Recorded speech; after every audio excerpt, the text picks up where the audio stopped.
بسم اللہ الرحمن الرحیم۔ السلام علیکم، ہمارے چینل میں خوش آمدید ناظرین۔ آج آپ کے لیے میں انتہائی خوفناک، سنسنی خیز اور دلچسپ کہانی لے کر آئی ہوں، لیکن کہانی شروع کرنے سے پہلے آپ سے گزارش ہے کہ اگر آپ ہمارے چینل پر نئے ہیں تو ہماری چینل کو ضرور سبسکرائب کیجیے تاکہ آپ کو ہماری ویڈیوز سب سے پہلے ملیں۔ ہم لوگ پاکستان کے شمالی علاقہ جات میں رہتے ہیں۔ ہمارے دور دراز گاؤں میں ابھی تک پانی، بجلی اور گیس کی سہولیات نہیں ہیں۔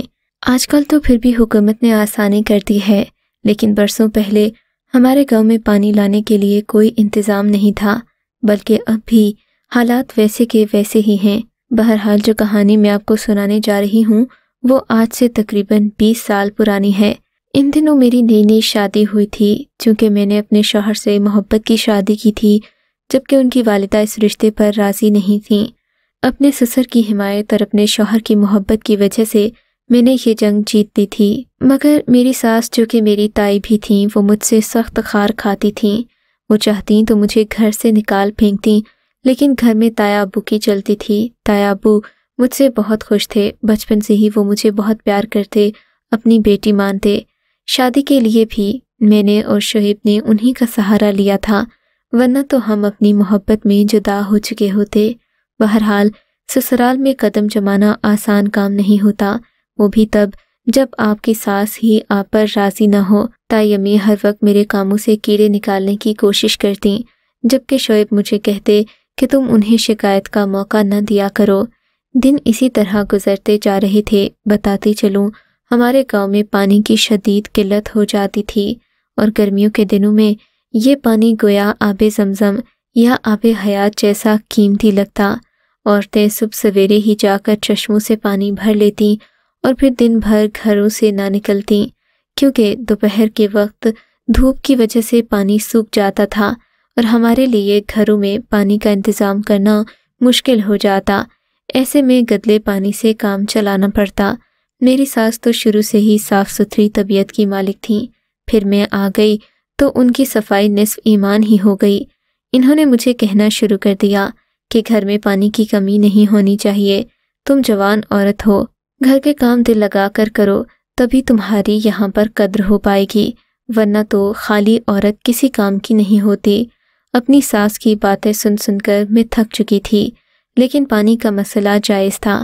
ہمیں سب کو صبح سویرے ہی چشموں سے پانی بھرنا پڑتا، مگر پھر بھی عورتیں پہلے پانی بھر کر لے جاتی، ہمارے لیے کم پانی بچتا۔ میری ساس مجھے تلقین کرتی کہ تم فجر سے پہلے ہی اٹھ جایا کرو، سورج نکلنے سے پہلے ہم پانی بھر لایا کریں گے، ایسے میں دوسری عورتوں کے پانی بھرنے سے ہمیں کوئی فرق نہیں پڑے گا۔ میں اپنی ساس کی باتوں میں آ کر اگلے ہی دن صبح 4 بجے اٹھ گئی۔ ابھی فجر کی اذانیں بھی نہیں ہوئی تھیں۔ گرمی تو ویسے ہی کافی بڑھ چکی تھی، کمرے میں گھٹن ہو رہی تھی۔ میں نے باہر آ کر جلدی سے پانی کا گھڑا لیا اور تیز تیز قدم اٹھاتی گھر سے باہر چلی گئی۔ تائی امی کا خوف میرے ذہن پر سوار تھا، حالانکہ اس وقت پورے گاؤں میں اندھیرا تھا، ہلکی ہلکی روشنی جس میں چلنا بھی مشکل ہو رہا تھا، مگر میں نے اپنی ساس کو جیسے خوش کرنے کی ٹھان لی تھی۔ اندھیرے میں چلتی بڑی مشکل سے میں کنویں تک پہنچی، گھڑا ایک طرف رکھا اور ہاتھ منہ دھونے لگی۔ میری تو ابھی آنکھیں بھی صحیح سے نہیں کھلی تھیں، ذہن پر نیند کا خمار باقی تھا۔ میں نے جلدی جلدی اپنا گھڑا بھرا، لیکن اسی وقت مجھے اندازہ ہوا کہ اندھیرے میں کوئی میری پشت کی طرف کھڑا ہے۔ ایک لمحے کو مجھے اپنی جان پاؤں کے راستے نکلتی محسوس ہوئی، مگر میں نے اپنے آپ پر قابو پایا، سمجھی کہ شاید میرا وہم ہوگا، اندھیرے میں ڈر کسے نہیں لگتا۔ لیکن جیسے ہی میں نے گھڑا اپنے سر پر رکھا، پیچھے مڑی تو ایک انتہائی بھیانک صورت میرے سامنے کھڑی تھی۔ میں نے آؤ دیکھا نہ تاؤ وہاں سے بھاگ کھڑی ہوئی۔ بڑی مشکل سے گھڑے کا تھوڑا سا پانی بچا کر میں تیز تیز بھاگنے لگی، مگر وہ اجنبی صورت بھی میرے ساتھ ساتھ چلنے لگی۔ میرا دل چاہا زمین پھٹ جائے اور میں اس میں سما جاؤں۔ اس کی سانسوں کی تیز تیز اونچی آواز میرے کانوں میں پڑ رہی تھی۔ ڈر کے مارے میرا برا حال تھا۔ آگے پتھر سے ٹھوکر لگی تو میں نیچے زمین پر گر پڑی، پاؤں زخمی ہو گیا تھا۔ تبھی مجھے اپنے پیچھے کہے کی ایک خوفناک آواز سنائی دی، کہاں جاؤ گی بھاگ کر؟ یہ سارا علاقہ میرا ہے، اس سارے علاقے پر میرا راج ہے۔ یہ بھاری روبدار آواز جب پورے جنگل میں گونجی، میرا دل جیسے موت کی وادیوں میں اترنے لگا۔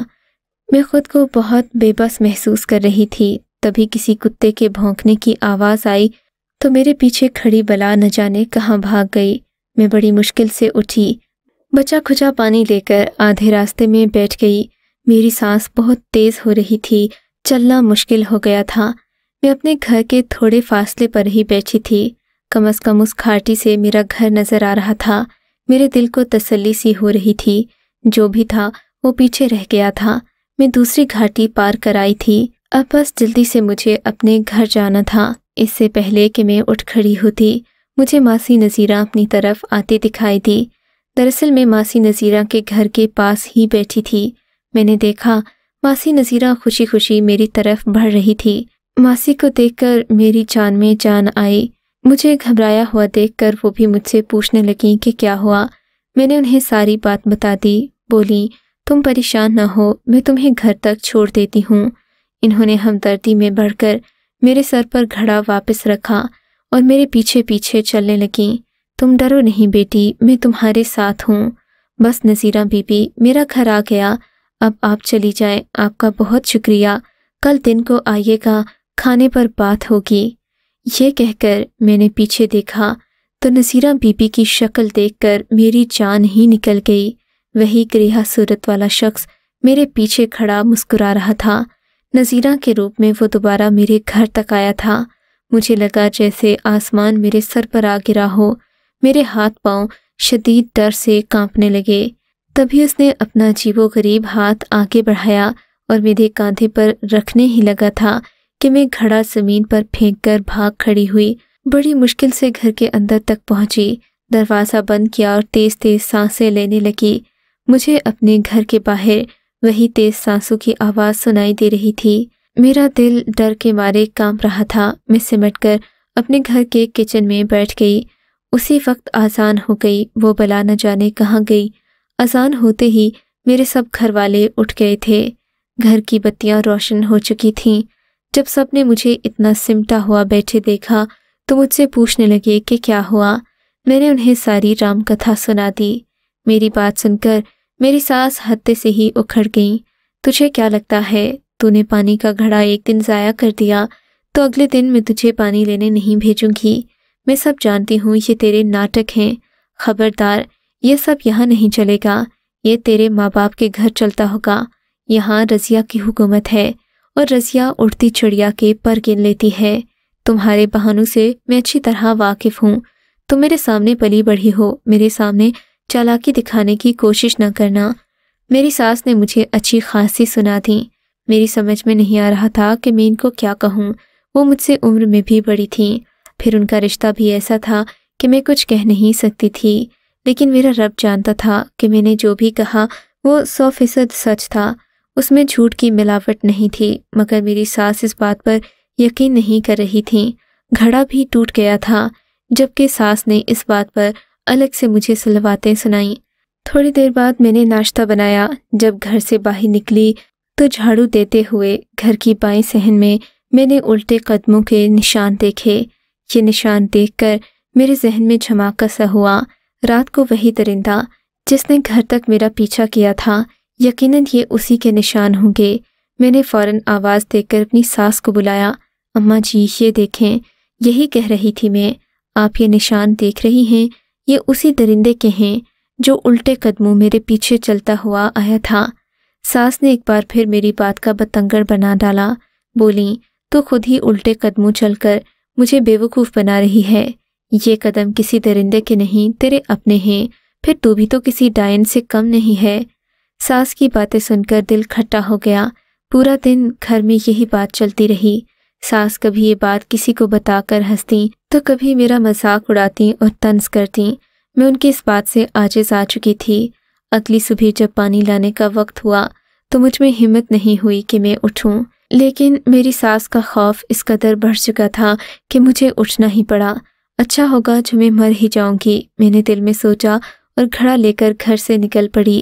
میری آنکھوں سے آنسو بہہ رہے تھے، دل مارے ڈر کے تھر تھر کانپ رہا تھا۔ ابھی میں 2 قدم آگے بڑھی ہی تھی کہ مجھے سامنے درختوں میں 2